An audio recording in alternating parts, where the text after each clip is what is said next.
So I would say in my early stages it was a moderator, but now it is less of a moderator. The moderator is more in terms of, can I do something meaningful, can I have an impact? And I do think, especially when it comes to investors, there is a tendency to sort of take whatever money you can in the hope that you'll make a lot more money. And I remember, this was in 2000, and this is when the dot-com crash had taken place, 2001. And we had finally this investor from New York who wanted to put money in. And I thought, wow, this is great. Finally, my dream was realized to make money and so on. And but there's something wrong with this investor. I remember sitting in Fairmont Hotel in the lobby, and the way he was, just the language, the way he treated the entrepreneurs, it just had the sense that there's something wrong with this guy. But then there's a lot of pressure also to take money from him, because then you can get on with business and making money. And something in me just resisted it. And so afterwards, a few days later, I just said, no, I don't take this. It turned out a few weeks later, I was reading the papers about how there's a class action lawsuit against him by the other entrepreneurs he had given money to. Because what happened was, it turned out this is one of these shady New York dealers who would come in, promise you money, and say, give me 40% of it back again. These transactions, which were really shady. There's no money to begin with, and you would sort of extract something from the company. And you ended up in jail. And I realized that's where you have to be very careful about your motivations for money, the money you're willing to take, and to really think of it in terms of a larger purpose, a higher purpose beyond like money. But it's something that you learn as you go along. It's not easy to have in the very beginning. So yes, I think now it's much less of a motivator. I think a bigger motivator is having an impact. The kinds of things that Robert Russell was doing. So that's my sense. My sense is that if money is the motivating power, then don't do it. It's too hard to actually do it for the money. There are probably much easier ways to make money than being an entrepreneur. It does get you money at a multiple that you can't expect, and it is a life-changing event, but I don't think you can plan for it. I don't think that's the reason why you should do it, because as I said simply, it's just too hard. It takes too much out of you. My personal motivation for why I wanted to start Flutter was partly because I really liked the idea, but a lot of it was also because the partner that I worked with, the founder that I worked with, his name is Nandit Dalal. I didn't think I would ever find a better person to work or start a company with. So a lot of it was just believing in the person next to you and being able to say, two of us can do something together, we complement well, and I believe in this idea. So a lot of it was also that. It was never money. If it was money, I would have probably stayed at Google and done very well in the last 3 years. But money is not a good motivator, in my opinion, to start a company. It's usually you want to do it because you're so passionate about it that nothing will stop you, because it is hard. And by no way, no imagination, I would tell you that it's easy or it's something you should do. It's absolutely hard. So there's a difference between starting something and joining a startup. If you're starting something, you're doing it by passion. If you're joining the startup at some point in time, after the Series A, Series B, somewhere else, then you probably can do it for money. You can do it much more rationally, saying, looks like a good idea, looks like some traction, I can get in there and help them grow, and so on. But the initial starting is usually a very emotional decision, rationalized on the basis of money after the fact. When you try to justify to your why you're doing something, why you're quitting a job, why you're doing something, you rationalize it with money. But the decision itself is like falling in love. It's emotional. Then you rationalize it and say, no, we are compatible. This is exactly the right thing. That's a late after the fact. But the first initial one is emotional. I'm going to let her ask the question she just submitted, because we are about to wrap up in that, so give her the mic, please, and let her go ahead and ask. So question on behalf of maybe quite a large number of us who are in established corporations and don't plan to become entrepreneurs. How do we behave like successful entrepreneurs where we are in the companies we are working at?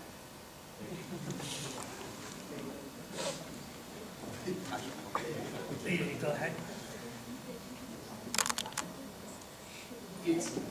It's not easy, because most large companies are set up not to encourage the kind of risk-taking that entrepreneurs do. They are not set up to allow investments and decisions to be made ad hoc. They want a much more structured plan. They want to know what is going to happen, what is a 3-year plan for this, what's a 2-year plan for this. Whereas most entrepreneurships are running by the seat of the pants. They provide, because most VCs demand it, they will give them a number, there will be some rationale around it. And even then, the VCs are primarily looking to say, have you thought through the problem? Have you invested enough thought into what you're going to do? Fully well knowing that the plan that they gave is not going to be anywhere close to it, even 3 months or 6 months into it. And which large companies cannot do, because as soon as they go into oversight, they'll probably do it. Now, what you can create from a startup environment is you can create a certain passion for the projects that you're doing. And look at it and say, are we really creating value with this particular product? Is it really serving a particular purpose? Are we going to transform something as a result of it, as opposed to doing stepwise improvements? Those kind of things can be done where you can participate in it. But beyond that, it's going to be a tough one to do in any large organization. I do agree, Doc. It's tough, but I think we could reframe this. And I think the way to reframe this, if you're in a company out in a university, is to really think of this as entrepreneurship, sure, is that sexy thing which entrepreneurs do, but at its core, it is really about getting outside the comfort zone. If you're trying to do something new, you're learning and adapting. And the opportunities for that are there, not of course the kind of glorified way in which entrepreneurs have it, but they're there in corporations and increasingly getting appreciated. It's all motion, entrepreneurship and so on. So to think of it that way, that there's a way to lead by example, by being outside the comfort zone, learning how to adapt, learning how to inspire people. Even if it's just one person, and that's yourself that you're trying to inspire. It's there, but it needs a reframing to really think. So my answer is read group missions. I'll briefly add it in 2 different ways. One is, if you want to be entrepreneur within the company you're in, then the answer to that question is you have to kind of say, if you were given a clean slate to do whatever you want in this company tomorrow, what would that be? What is that passion that you're so excited about? And then see if you can find a way to make it work regardless of the bureaucracy and other stuff. If you can make it happen, if you can get people around you excited about what you think, that one thing that you have to do, and if you believe in it, you will make it happen. That's essentially being an entrepreneur within the company itself, which is work on your passion. The flip side of it is that I think most of the big companies, the thing that they do wrong is the incentive alignment. And what I mean by that is incentives are misaligned from entrepreneurship standpoint. You rarely reward people for taking a risk and doing something if they fail. Most of the things are, oh, he followed the method or process that we had created and he got here. And he got us this incremental improvement, and let's reward him. So to a certain extent, there are times where you have to look at the rewards and say, is the rewards or incentives misaligned? And if they are, change them such that it actually creates, it actually inspires risk-taking ability. And when you start rewarding risk-taking, that's where the entrepreneurship within the company itself will grow. I just wanted to respond to Simi's question, and if I can take a minute and share my experience. You're approved. Okay. So I work with PricewaterhouseCoopers, which is a big conglomerate, and we're a consulting organization. So there's not much room for entrepreneurship, if you will. But what I found was I'm pretty entrepreneurial, and the way I work through it is I find opportunities within the organization which interest me, and I run with that. So for example, there's a field of accounting, a big complex field of accounting associated with leasing. Okay, it's not a sexy area of accounting, but it's got a lot of intricacies. There's a lot of stuff you can do. It's very complex. I looked at that and it excited me, and so I made sure that I became a leasing specialist. Now, no one told me you cannot do it, because as a firm, we believe in letting people do what they want, as long as it's accretive to the firm. I finished leasing, and I said, okay, now I'm bored with leasing. What more can I do? And I entered into consolidations. Another very complex area which people were saying, ooh, yeah, we don't want to touch it, right? There's another, now I'm done with that. Now I'm getting into financial instruments. So I think the good part about big organizations is you have the whole infrastructure behind you. So you don't have to worry about the small things, and you can actually leverage that infrastructure to get trained, to find new clients, or do whatever you want. But you have to have the connections and the networking to figure out where are the niche areas or where are the needs in the organization that are unmet, and then figure out are those areas that interest you. And that's something that kind of I work with. I don't know if that helps you, Simi. Thank you. The only response is, that is initiative, and to try and look at new ideas that you can do. That's certainly within a large organization you can do. And the more credit you have built up in your previous successes, the more latitude you get to try something new and not necessarily succeed. But it's not the same as entrepreneurship, where you take and spend 20 hours of your life doing exactly one idea. Usually when you take an initiative, it happens to be this plus something else, and then you kind of grow it up gradually. When it succeeds, you get a little more. You spend 2 hours of it, then it succeeds, you go to 4, and then you can add more to it. It's a different way of doing it compared to the throw yourself up fully into this new project. And that's the only distinction I was trying to say between the startup and the large company.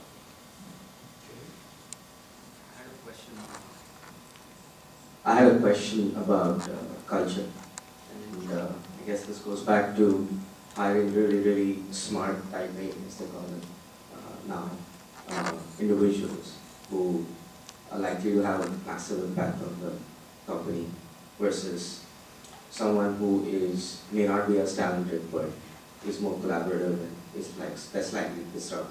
So what's been the experience on that? And there's probably a second question, take the liberty to ask that, is as a founder, what's sort of the trigger point at which you decide that you'd rather be a founder and hand the company over to a professional CEO?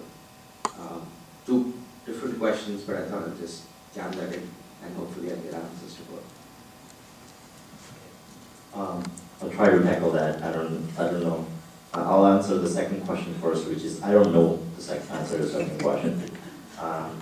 I didn't have to go through that situation. If I were a founder and if it was my baby or my company, chances are that never. Unless I felt like this was at a point where I could no longer add value or no longer learn enough to grow. So chances are never. But I've never been into that situation. The first question is hiring a smart people. That one is essentially, I'll go back to the metaphor of baby. This is a baby. Yes, you started it, but there are a lot of people that needs to be there to nurture it and to be a parent of it. If that baby is only you love your baby, then it really is not going to happen. So you have to find people who love, or at least come close to as much of loving your baby the same way as you do, right? So and that goes back to the passion, which is you have to find people who believe in this idea or are passionate about this idea. And you have to make sure that they are in it for the right reason. And if you can do that, and they'll do the same thing you do, which is think about it every single waking hour of the day and come up with the ideas, and that's what you need, because as Doc said earlier, you alone cannot do it. You have to include, and you have to have various skill sets, and you have to have people who actually believe in it the same way you do. My first question was the culture, smart people and creating a culture. The thing I've learned is, certainly in the startups I've done, and many of the other startups I've heard about, you go through really difficult times. It's really never easy, where there will be pay cuts, there will be challenges. And I think the effective way to create a culture, firstly, is to really lead by example. Like if, you're sacrificing as much, if not more, than the others. And in that sense, that kind of showing the humanity, the genuine human being, treating people in that sense, not asking more of them than what you would ask of you, is definitely important. It's sort of showing that you are doing what you're asking them to do. I think that's very important, leading the example. In terms of the second question, I think it's a huge challenge because this is your baby. This is the best baby in the world, greatest rosy cheeks in the world, amazing. You know, it's a wonderful baby. But at some time, there comes a time where you might not be the right dad for that baby, or mother for that baby. And learning that detachment, learning to let go, was definitely a big challenge for me, I think, when I first started. Just knowing when to step back and bring in a professional CEO, and when to say that I need to continue, and that's a fine balance. But it's definitely a major problem. When do you kill your baby? At least stay away from your baby. It's a hard thing. Actually, I'd like to add one more comment, which touches on the theme of this conference as well as what Doc said earlier about inclusion.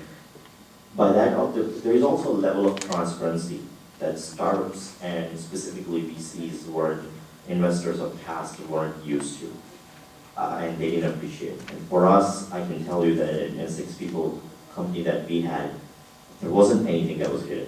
Everything was transparent. Even when we were having conversation about acquisitions, or where we were having conversations about this from day 1 to day, all the way to the end, we kept everything transparent. And that's actually a huge part of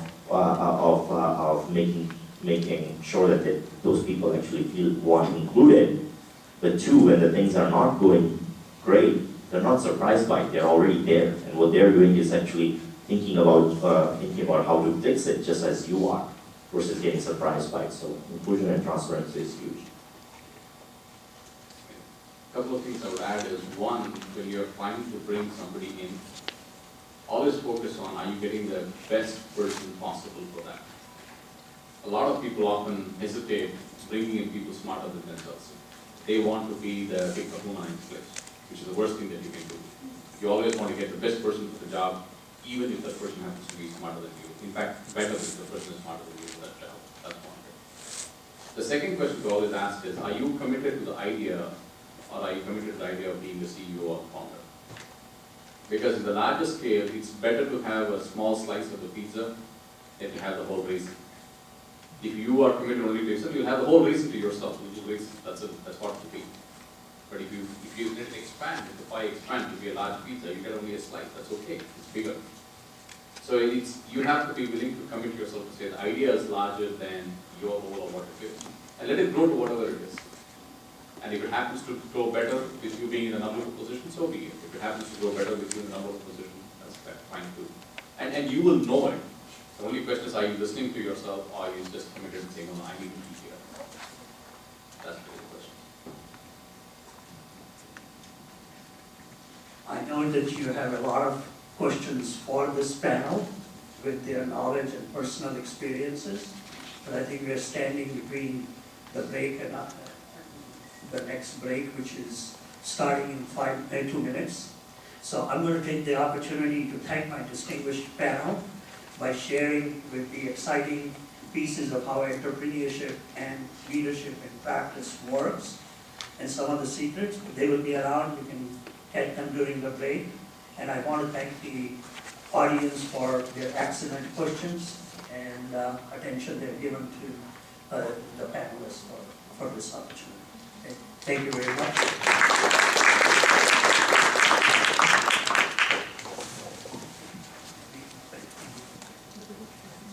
Yeah, so fix the tracks of the Thank you, analysts, for the demystification of entrepreneurship. And to move on, I would like to invite Pradeep to honor round with Jan.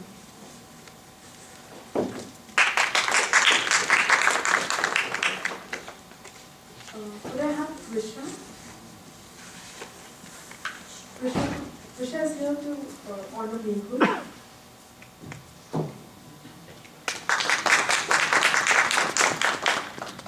Next up is Simi.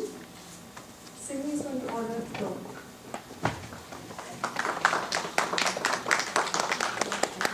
And I should say last but not the least, could I have Deepak? Okay, Priyanka. Okay, so Deepak is going to honor Arjun with another bottle of wine.